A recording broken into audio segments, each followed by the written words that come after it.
now. Don't forget that we do not want COVID to add to the number of problems we already have in the country as we speak. Our guest this morning, Mr. Akin Fatunke, is right here in the studio with us. He's a public affairs analyst. He's an elder statesman, and he is a chartered accountant and trainer by profession. Good morning. Good to have you here. Good morning, Tommy. Good morning, Nigerians and friends of Nigeria. It's nice to be here. Let's begin with the bottlenecks we're seeing as vehicle clearance, ease of business seems to be thrown out the window at the Apapa port. The gridlock at the Apapa port may not be so much of an issue, but across Lagos, it's beginning to spill over everywhere. Hiccups in the vehicle valuation system of the NCS, that's the Nigeria Customs Service, may hamper the importation of used cars, just as thousands of dealers and agents are on the verge of losing their livelihood. Now, this is what it means. The controversial electronic vehicle identity number VIN valuation system, despite having undergone review, is being sabotaged, causing pain to importers who face hurdles in the process of clearing their vehicles. As the challenges linger, many importers have been forced to abandon their vehicles at the terminal, accumulating damages, a situation that has increased the cost of vehicle clearing and purchase. Now, the Customs Service introduced the VIN valuation policy in January 2022 to aid trade facilitation and enhance cargo delivery process. The platform was intended to reduce human intervention and make clearing more seamless. I mean, clearly, Tommy, anything that has to do with technology and less of human intervention must naturally have its good side. But what I always find a bit irksome, in my view, is that technology will serve as best as the human capacity thoughts towards it. Something you call change management. So, I mean, change is good. Good technology is good. But, policy and well-honed economists will look at what they describe as the ratchet effect, the demonstration effect. You do the what if question. Yes.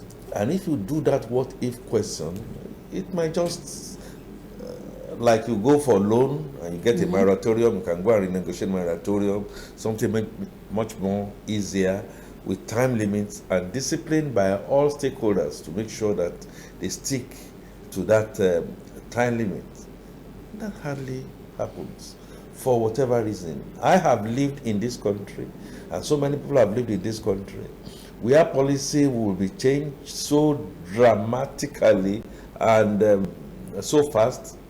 I concede that the VIN was introduced in January, but was January to now approaching August of year 2022 enough to streamline all the rough edges? Sooner than later, maybe not due to fault of government, people are now going to come out on the streets jobless, and the axis of people attacking you with axes and weapons may continue at a time when your capacity for security is spread thin.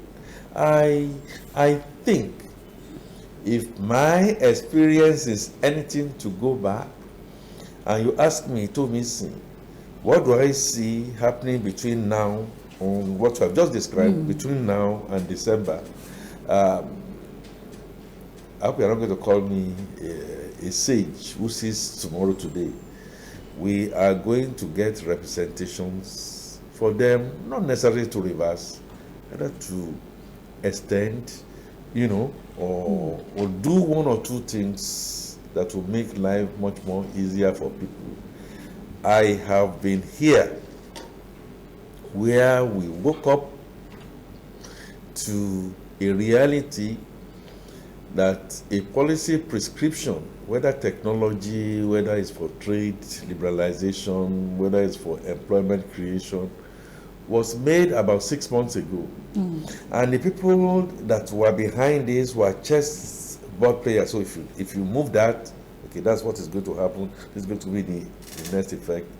And because they already have insider information, what they have gone to do is to try and go to beat that system so that the windfall will fall into private pockets.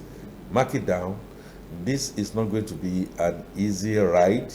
I think it's going to be a long distance race, and government must listen. And Manufacturers Association of Nigeria will want to get involved in this, so that we just don't throw people again into what Dr. Akinwumi Adesina has rightly called extreme, hardened, abject poverty on the back of COVID that is rising, on the back of insecurity that is everywhere, on the back of the fact that factor endowment of rainfall that everybody should be looking at and be saying, yeah, okay, we are going to get a farm produce on. It's now turning into a river of salts and tributaries here and there, people getting drowned and what have you. I think we need to rethink that policy, think the thought process through it, and without necessarily, drawing a hammer or a dagger, get the stakeholders to go sit with government and the policy to be revised to have a bit of a human space. But I